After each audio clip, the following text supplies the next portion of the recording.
wrong hero. You are tuned to Cafe Cabaret. This is my fearful amoral inventory. And now I'd like to discuss some of the reasons why the wrong hero is among the most wanted. Well, it all started out when I was just a mere lad, no bigger than the palm of your hand. On one sunny spring day, with the birds chirping and the clouds looming, you were to see me as a youngster lovingly fondling a rifle. Well, actually, that wasn't me, that was my buddy.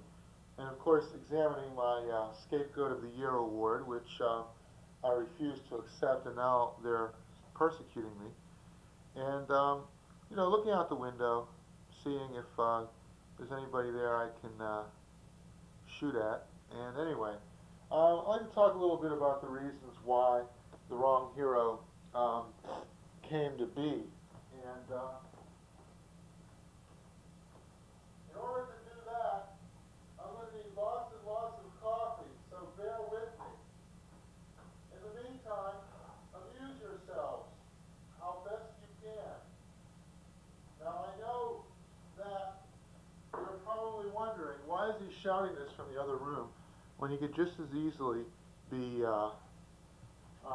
standing there and actually paying attention to what he's doing?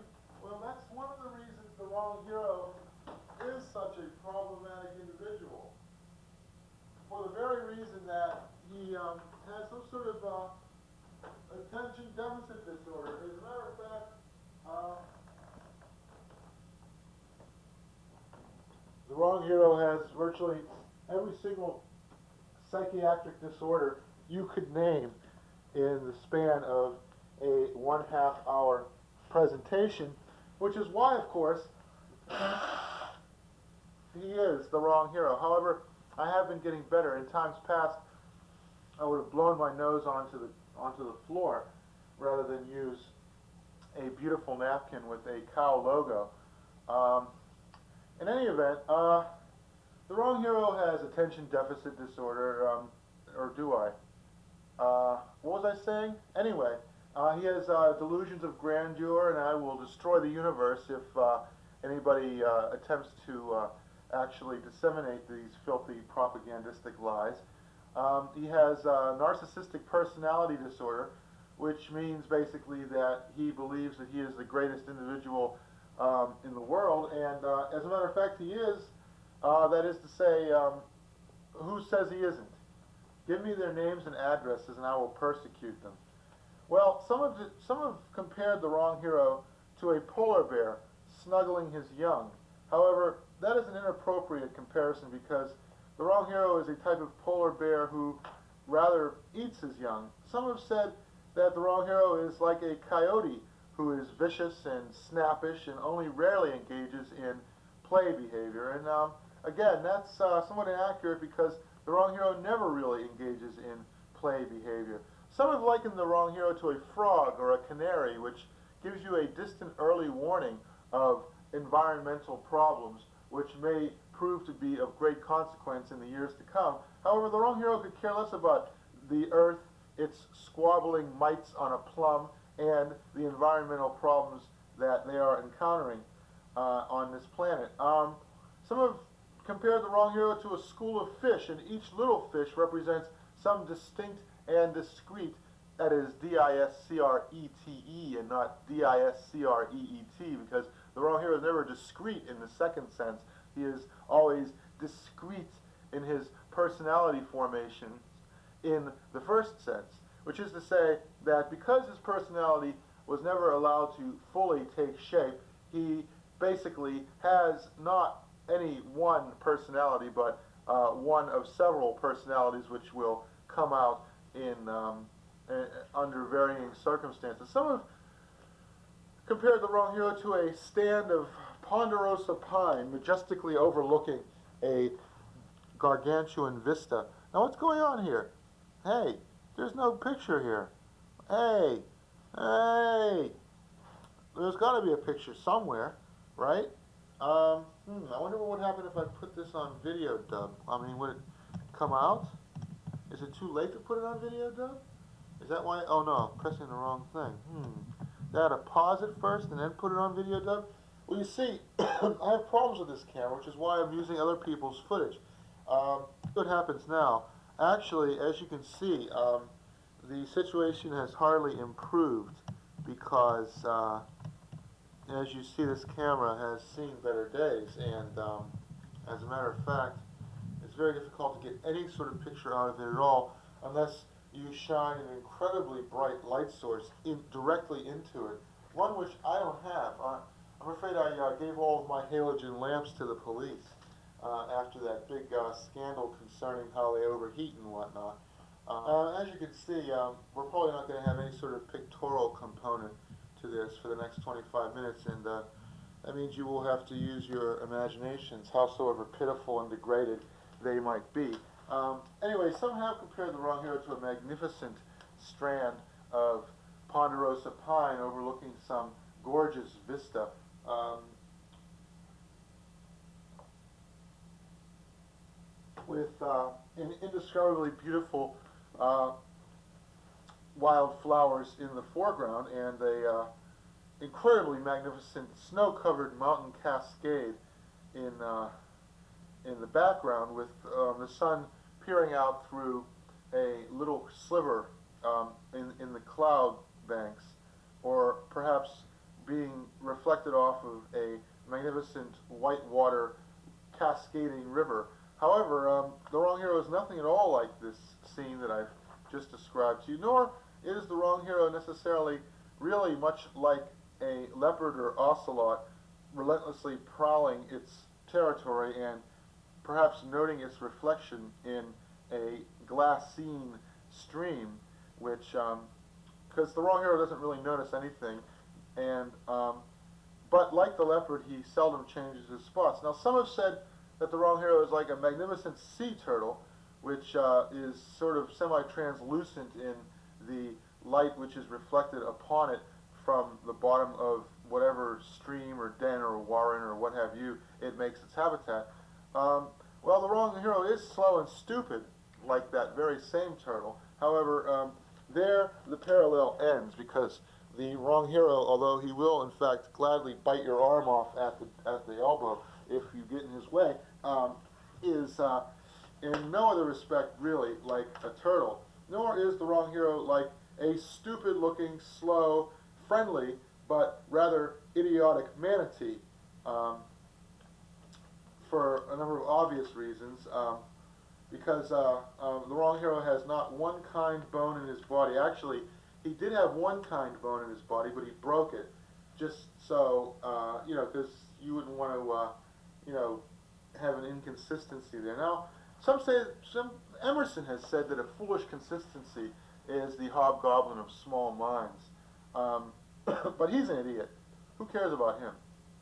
Now, some have said that the Wrong Hero is like a brown bear, steadfastly protecting its young as they nestle or nuzzle in his fur while he sits at the bank of a stream waiting for salmon to spawn upriver so he can leap in and, in characteristic play behavior for bears, toss the gasping cetacean into the air and play with it, tormenting it until it meets its eventual demise. And that is very accurate, but ditch the bear cubs, because the Wrong Hero finds that the type of sentimentalism which attaches itself to feelings of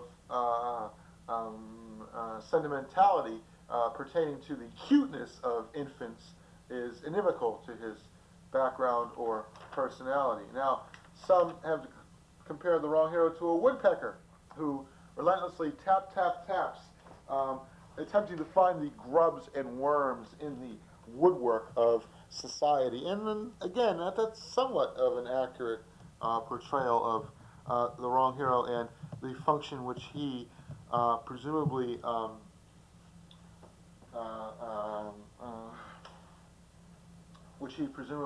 serves. However, the Wrong Hero doesn't really like to be compared to a parasite-ridden woodpecker with an incredibly long and sharp beak. He's just a parasite-ridden human being with an incredibly long and sharp beak, and ixnay on the bird imagery, because And again, for that reason, the wrong hero cannot really be compared to a penguin. Of course, you know there are no penguins at the North Pole. Furthermore, penguins cannot fly. At least they haven't really been known to do anything much more than some ineffectual flapping. It may have something to do with the aerodynamics of the penguin. Of course, living in the Arctic weather and being a cold-blooded animal, as all birds are. Now, don't tell me that the penguin is not a bird, because it is. The whale is a fish, too. I don't care. It swims in the water. I don't care if it bears live young and feeds it milk.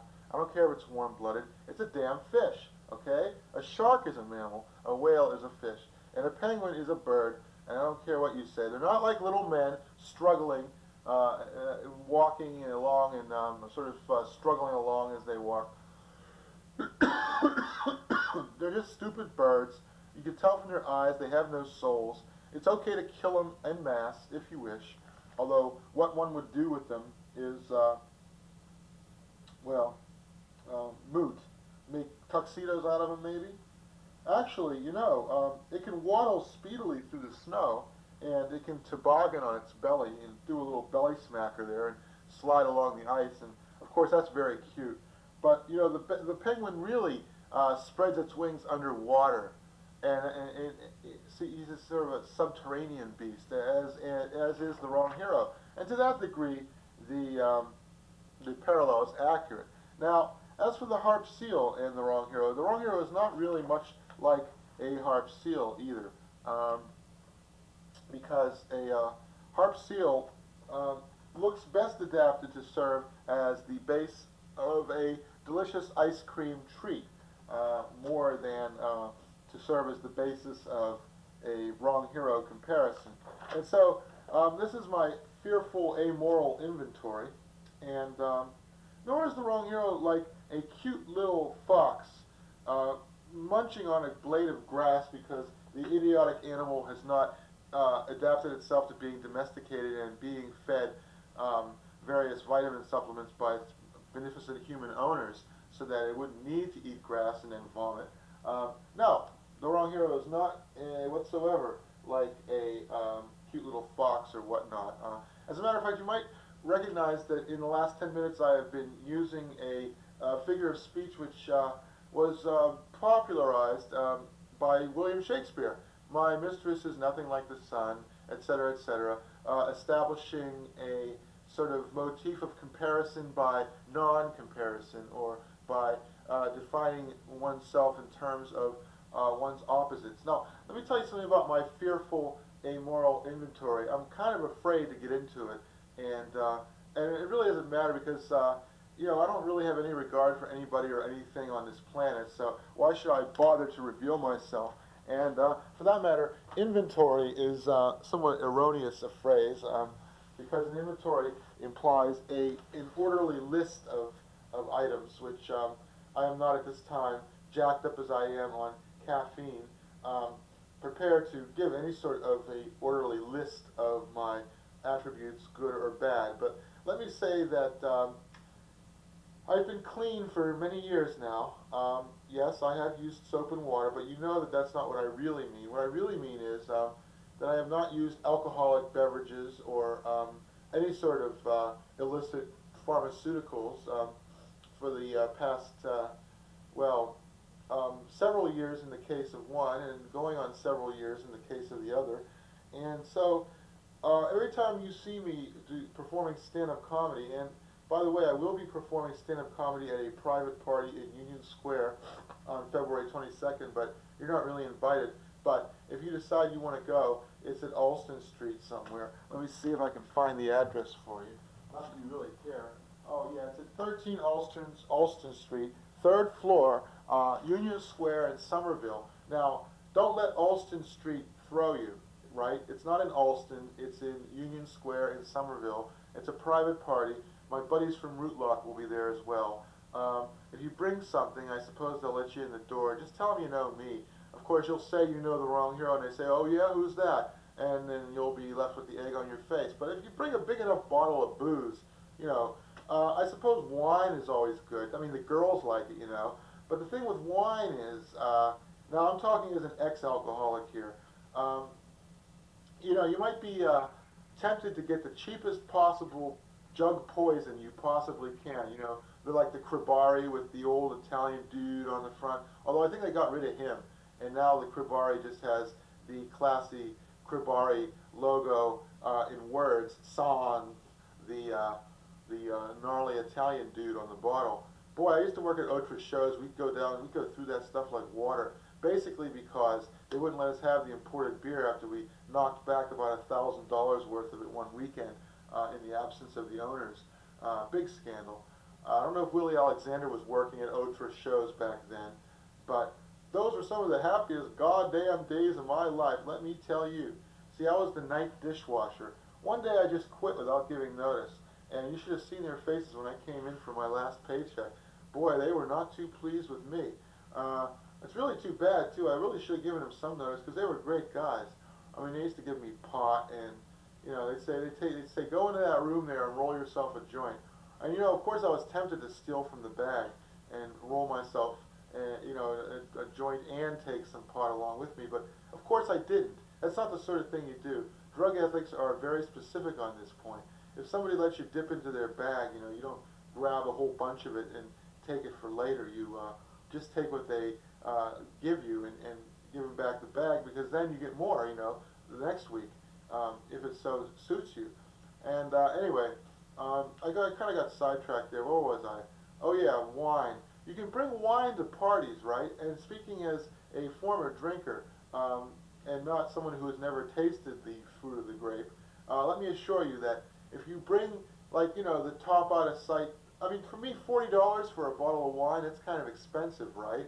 But if I were to drink wine, and of course they're going to have the Wrong Hero brand wine, the wine the Wrong Hero would have drank if the Wrong Hero drank wine, and it's going to be coming out in the market very soon. And as a matter of fact, it will not cost $40 a bottle, but $4 a bottle. Anyway, if you do bring wine, just keep in mind that an average bottle of wine can set you back as much as 40 bucks, and that's kind of expensive to regale on a pack of strangers who will probably like guzzle it down in one continuous gulp and not appreciate or savor the bouquet or swish it around on their tongue in order to fully bring out the full complement of flavors that such a fine bottle of wine could offer. So I mean, but you know, it's either feast or famine in this world, and it's either the 40-buck bottle of wine or the $4 bottle of wine, which is like, you know, just ghastly, dreadful poison, or the jug wine, you know, $8 for a big old jug of some sort of wine that was formerly the subject of a boycott because of the exploitation of migrant workers. I don't know if that boycott's still on, but just to be on the safe side, maybe you should avoid that particular wine. It's not politically correct, even though the boycott's been over for like about 11 years or something, and Cesar Chavez has been dead for at least 3 or 4. You know the kind I mean. It begins with a G and ends with an O. Anyway, yeah, go, wine. That's great. Instead of rooting for football teams, maybe we should be rooting for the various alcoholic stimulants that the patrons of football games imbibe in on a compulsive level. Yeah, go whiskey, hooray, hooray beer, you know, and you get more specific than that even, you know, Jack Daniels, Budweiser. What do you suppose they have so many beer ads during these Super Bowl games? You know, but what I don't understand is why they have so many damn Pepsi ads. Number one, well, maybe because they're losing market share and they're being forced to divest all of their, you know, multifarious holdings, and the only thing they're hanging on to is Pizza Hut, and they're getting rid of everything else. So, you know, Pepsi's number 2. They got to try harder, so they come up with these spectacular ads, which, if the stuff tasted as half as good as these ads were, they'd probably be number 1. And Coke just came out with, you know, one stupid little ad. I mean, it was really dull and dreary and blah. It obviously intended to appeal to an older market, an older demographic. I guess, you know, they're ramping up, as they like to say in stylish computer lingo, to a sort of young, you know, they're ramping up so that all the baby boomers are going to drink this awful swill with phosphoric acid in it, stuff that Carney Barkers won't touch with a 10-foot pole. They refer to it contemptuously as belly wash. But Coke is kind of dreary. Its ads. It had one lousy ad just to like keep its foot in there, just to like establish some sort of market presence. And Pepsi had all these spectacular ads.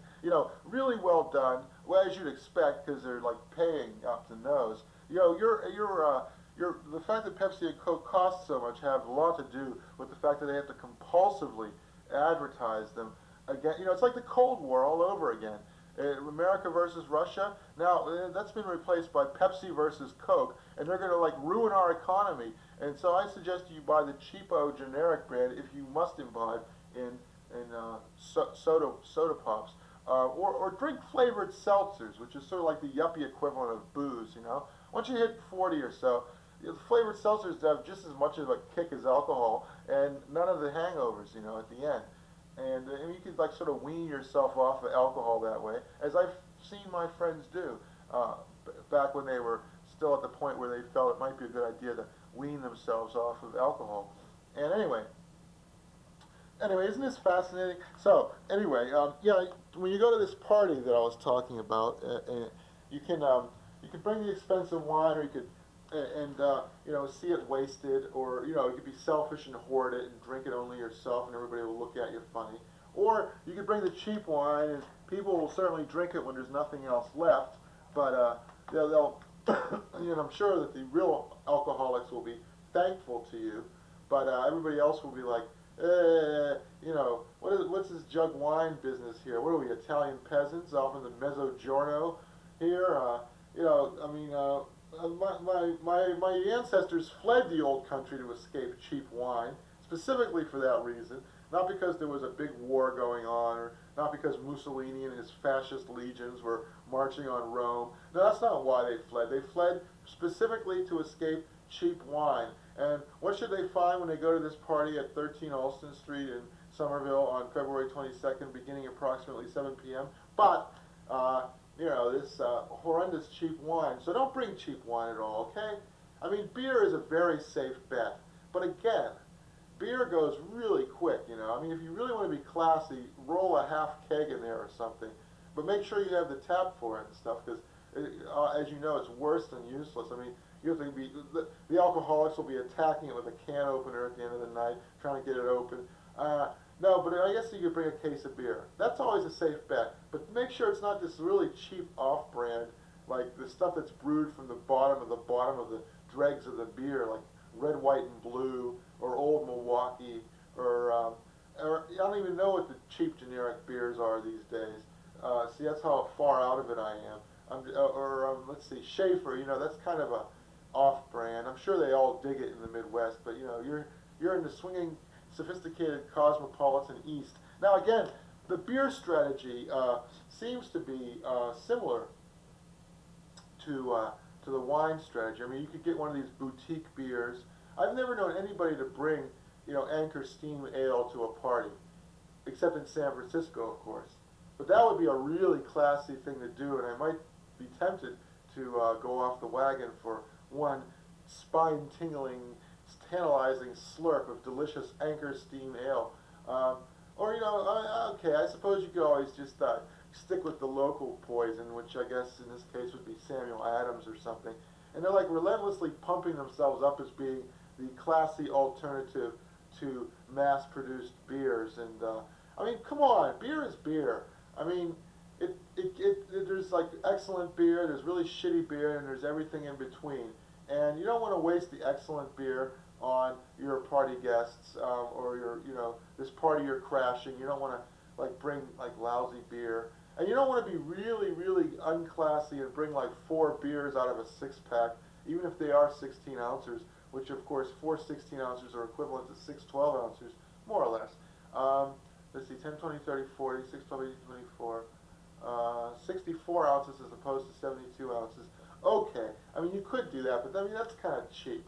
Like you and your buddy, you stroll in there swinging 4 16-ounce beers from a partly diminished 6-pack. And obviously you were drinking them on the subway or in the car, or if you were benighted enough to actually walk there, then you were drinking them on the way, and that's just not cool. Not that I'm any big arbiter of what's cool and what isn't, but You don't want to do that either. What you want to do is bring a case of a reliably okay type of beer. You know, Miller, Bud, even Schlitz, I suppose, um, or any of those kinds. You know, Coors. Some people won't drink Coors because of their racist policies of the past. Again, you know, remember this is Union Square in Somerville, and you don't want to be, you don't want to get on the wrong side of the politically correct crowd here. So anyway, yeah, some good down market but not really bad beer is okay. Bring a case of that, or you know, if you're going to be cheap, I suppose you could bring 2 6-packs. That would be acceptable. You know, I mean, I guess the general rule of thumb is bring twice as much beer as you yourself intend to drink, right? So if you're a real serious boozer, you damn well better bring a case because you know you're going to be slamming down about 12 of those bad boys in the course of an evening's festivities. And the thing is, I don't know about, I haven't been to a party like this in quite some time, except, you know, for with my college pals who are all in their 30s and stuff, and I don't really know what the protocol is, but I have a feeling that people will not be very happy with you if you crash a party and then drink 12 beers in rapid succession. Either you'll become a morose and gloomy drunk, a vomiting drunk, a sleepy and passed out drunk, or, of course, what every party enjoys having to liven things up, the belligerent, angry drunk. And, you know, believe me, that's the kind of source that they don't need. Now, you know, as you get older, you get smarter. I mean, your brain shrinks by the time you hit about 10 or 11, all of those neurons and stuff, I mean, they make those synaptic connections and they send out their dendrons and stuff. But then those dendrons that aren't used start to die off. Which is why it's bad to let children watch television. Their brains aren't growing from watching that crap. They should be out there like reading Latin and Greek and shit. Not that I ever did it, but you know, and learning how to play the fucking violin, and learning and all that stuff. They should know how to write Latin with their left hand and Greek with their right hand, like one of our former presidents was able to do. Can you imagine if we made our children do things only the former presidents did? Wouldn't that be something? Anyway, so, you know, as you get older, you get shrewder, more crafty. Like, by the time you hit 40, you're kind of like a fox. Like the fox that the wrong hero specifically did not want to be compared to. To that extent, you say, well, what I'll do is I'll bring schnapps or vodka or whiskey. Whiskey's always a good bet. Not everybody drinks schnapps or vodka or whiskey, especially not on top of beer or, God forbid, red wine. And so, in that way, you'll be bringing your little contribution. You'll be satisfying the hardcore boozers who, you know, will drink whiskey anytime, anywhere. And you'll also be, you know, you'll have something yourself to drink if, in fact, you are an aficionado of hard liquors. Now, again, don't bring a big old fifth or a quart bottle of some incredibly cheap, vile, off-market stuff, you know. I mean, if you're going to bring a bottle, it might as well be something that people know, you know, recognize. Even Old Crow, for Christ's sake. Even stuff that the 80-year-olds drink. I mean, bring that. You know, bring a fifth or even a pint. A pint of Jack Daniels. I mean, that's all anybody really expects out of you. You know what I'm saying? You don't have to schlep this crap all over creation. It's a flask. You can fit it in your jacket pocket or something. You bring it in, you slam it down on the table. That's your contribution. And your buddy who's along with you, they can bring the mixer if they want, you know, because you might run out of mixers, and it's a safe bet that to bring you know, a bottle of mixer and a you know, a pint bottle of something halfway decent. I mean, you can't go too far wrong with that. Nobody's going to say a word to you, right? I mean, some idiot might say something like, "Oh, I don't drink whiskey." Well, fuck you, buddy. You know, what boat did you roll in on? And so, yeah, that's the protocol for going to this incredibly exciting party at 13 Alston Street. I doubt any of you are watching this, which is good because, like, you're not really invited to this thing. But I suppose if you insist on attending, you can. I mean, I'm not going to stop you, right? I mean, why should I? The more the merrier, as far as I'm concerned. So, we're going to have this great band, Rootlock, playing, and then after about 10 o'clock at night, I'll be performing. And I'll probably do like an hour or something. Well, I don't know.